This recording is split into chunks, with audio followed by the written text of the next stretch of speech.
नमस्कार दोस्तों, सुनी सुनाई कहानी एच.के. जैन की ज़बानी में आपका हार्दिक स्वागत है। मित्रों, गंगा नदी के किनारे एक आश्रम था। उस आश्रम में एक ऋषि रहते थे और वो लोगों को शिक्षा प्रदान किया करते थे।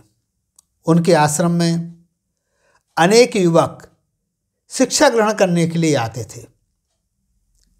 शिक्षा ग्रहण करने के उपरांत जब वो शिष्य अपने घर को वापस जाते थे तो वो गुरु दक्षिणा की बात करते थे कि हे गुरुदेव, मैं आपको क्या गुरु दक्षिणा दूं। तो गुरुदेव कहते कि अभी तुम अपने घर जाओ और घर जा कर के जो भी कार्य करना है, जो भी तुम्हारा पसंदीदा कार्य है, उसको करो। 1 साल कार्य करने पर तुम्हारे लिए जो भी लाभ हो, उसमें से तुम जो भी मुझे प्रदान करना चाहो वो मुझे आकर के 1 साल बाद देना। सभी शिष्य प्रेम पूर्वक चले जाते।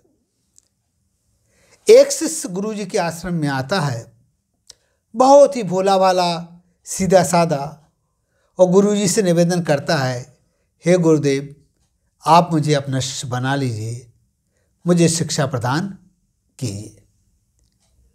गुरुजी उसके साधारण चाल चलन को, व्यवहार को देख करके बहुत प्रभावित होते हैं और उसे अपने शिष्य के रूप में स्वीकार कर लेते हैं। शिष्य के रूप में स्वीकार करने के बाद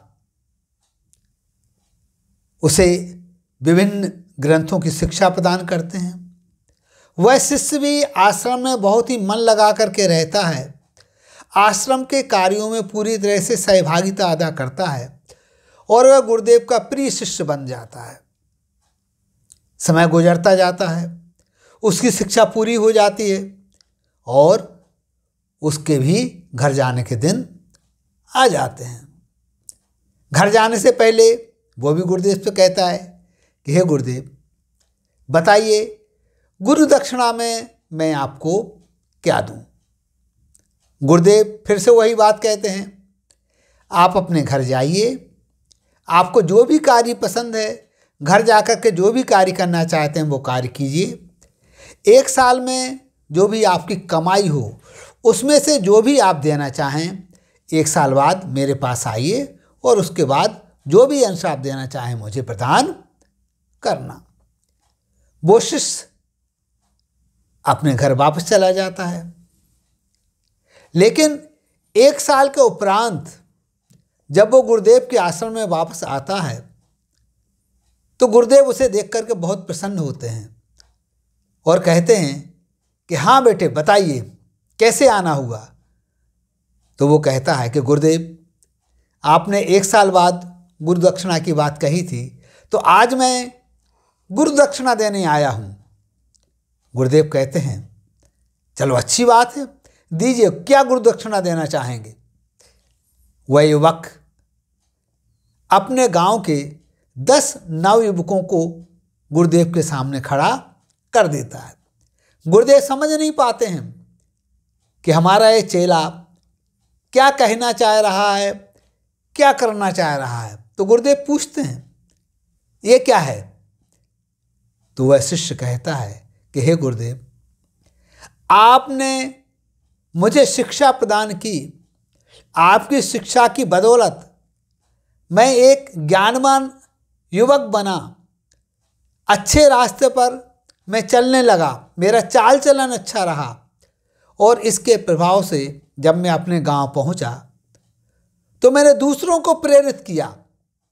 दूसरों को प्रेरित करने पर बहुत से लोग आपके बताए हुए मार्ग पर चलना चाहते हैं। उनमें से ये जो 10 नवयुवक हैं, इनको मैं लेकर के आया हूँ गुरु दक्षिणा के रूप में, और मैं चाहता हूँ कि आप इन नवयुवकों को अपने शिष्य के रूप में स्वीकार करके मेरी गुरु दक्षिणा स्वीकार करें। गुरुदेव इन बातों को सुनकर के प्रसन्न हो जाते हैं, खुश हो जाते हैं और कहते हैं कि हे पुत्र, हे बेटे, आज तक इस प्रकार की गुरु दक्षिणा मुझे किसी ने नहीं दी है।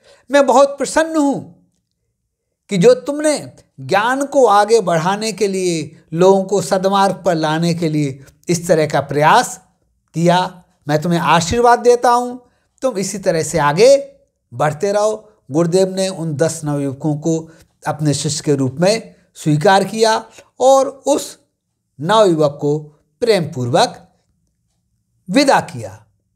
तो मित्रों, वास्तव में हमारे अंदर यदि अच्छी भावना होती है और हम उसको आगे बढ़ाना चाहते हैं, सच्चे मन से आगे बढ़ाना चाहते हैं, तो उसमें सहभागिता अदा करने वालों की कमी नहीं है।